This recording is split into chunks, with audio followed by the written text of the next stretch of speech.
In this video, we are going to go over the Nicholas Meregali vs Michael Pixley match at ADCC 2024. One thing to note right away is that if you know Meregali's stand-up game, he likes to go for that inside collar tie on his left side, and he uses that as his base for his stand-up game. However, if you don't know who Michael Pixley is, he's a high-level wrestler that actually started out in judo, and he loves when his opponents try to get an underhook on him, and you'll see why in a second. Eventually, Meregali is able to establish a left side underhook, but Pixley responds with a beautiful haraigoshi. Now, what makes Pixley's haraigoshi so impressive is the timing and commitment when he pulls off this move.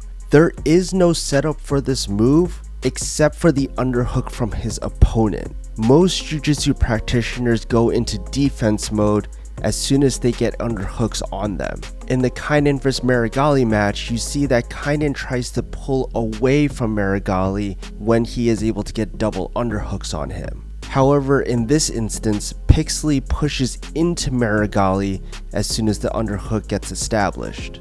That allows him to use the momentum to throw Meregali over his own head. Little does Meregali probably know that this is his bread and butter, and something that Pixley has been practicing since he was 6 years old. After a little bit of hand fighting, Meregali does threaten for a single leg, and Pixley uses that opportunity to push Meregali's head into his left bicep, and he's able to establish a head and arm grip. Pixley uses that position to drag Meregali to the ground and starts threatening for a Darce choke. Meregali defends by committing to a defensive gator roll. This forces Pixley to lose the Darce grip.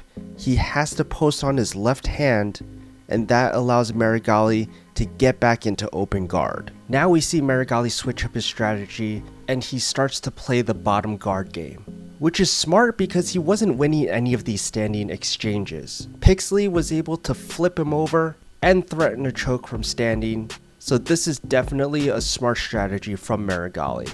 Eventually, we do see another attempt of Meregali trying to wrestle up, but Pixley does a good job of threatening a choke, and it's strong enough for Meregali to back off and to go back into guard. From here, we see that Meregali is trying to be more aggressive from the bottom position. He's looking for opportunities to sweep Pixley, but we can see that Pixley is really prioritizing making sure that his hips are far away from Meregali to avoid any sort of sweeps. There's no doubt that Pixley is being defensive, but he's also looking for the perfect opportunity to pass Meregali's guard. And he knows that it's not going to be a slow pressure pass, but more of a quick, explosive pass. While Meregali is scooting towards Pixley, he sees an opportunity to go for a flying knee cut pass. While he's going for it, Pixley is able to grab the back of Meregali's head and pull him in. That means Meregali isn't able to bring his back to the mat,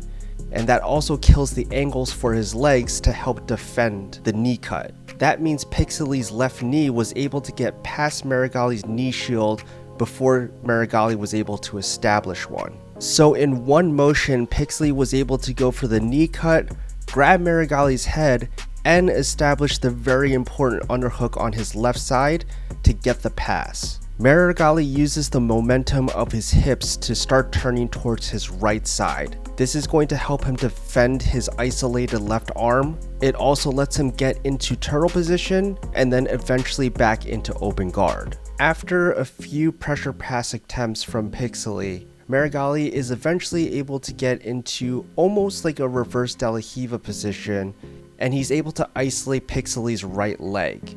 He uses that opportunity to start wrestling up for a single leg. While Meregali does have the single leg, Pixley is able to bring it back, and naturally Meregali wants to push into Pixley with his underhook. Again, Pixley with no hesitation goes for another haraigoshi, and this time Meregali falls in an awkward angle. You can actually see that Meregali did try to tap because his shoulder is busted up, but the ref can't see it at the angle that he's at, and so Pixley continues the match, goes for a Darce choke, and then he is able to get a proper tap on Meregali. You can see Meregali wincing in pain, grabbing his right shoulder, and from there it's very clear that something is wrong with him. Normally this is the point where I end my videos, but because the match ended in injury, I think it's very important to look at how and why Nicholas Meregali got injured so you can avoid this kind of situation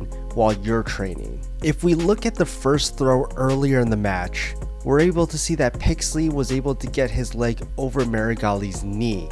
That is going to allow for greater leverage to be able to flip over your opponent and for more rotation while they're in the air. And the second thing we have to note is that Pixley had a grip on Meregali's right hand, which eventually leads to a safer landing. Now if we compare that to the throw that injured Meregali, we can see that Pixley's leg is under the knee line and he doesn't have that grip on Meregali's hand. Now, posting to the ground is not uncommon for high-level judo players. It's pretty common for people to be able to defend them by posting their hand to the ground and getting back into a neutral position. And even if you're not able to get into a neutral position and the person is able to throw you, it's still common for people to be able to post their hand in a way where they'll be able to naturally fall to the ground in a safe manner. One tip to be able to avoid really catastrophic injury is to be able to post your hand, but also to keep a slight bend in your elbow and not to completely lock out your arm when you're posting your hand. That can lead to really catastrophic elbow injuries, and it's best to just keep a slight bend in your elbow so if they do throw you over and you can't defend the throw, you will be able to fall without any sort of injuries. However, we go back to the throw from Pixley on Meregali and we do this in slow motion. We can see that Meregali posted too far out and Meregali lands his arm in a very awkward position where his arm lands on the outside of his shoulder line, which puts a ton of pressure on his right shoulder, and because he was landing with all of his weight and Pixley's weight on top of him, that's what led to the injury. If you want to avoid this kind of situation, you really want to have your elbows land on the inside when you make impact. Your opponent is probably going to get in a dominant position, but at least you're safe and not injured. So next time you guys are practicing takedowns, make sure to take care of each other and be safe out there. Thank you guys for watching. I hope you enjoyed the breakdown, and I will see you in the next video.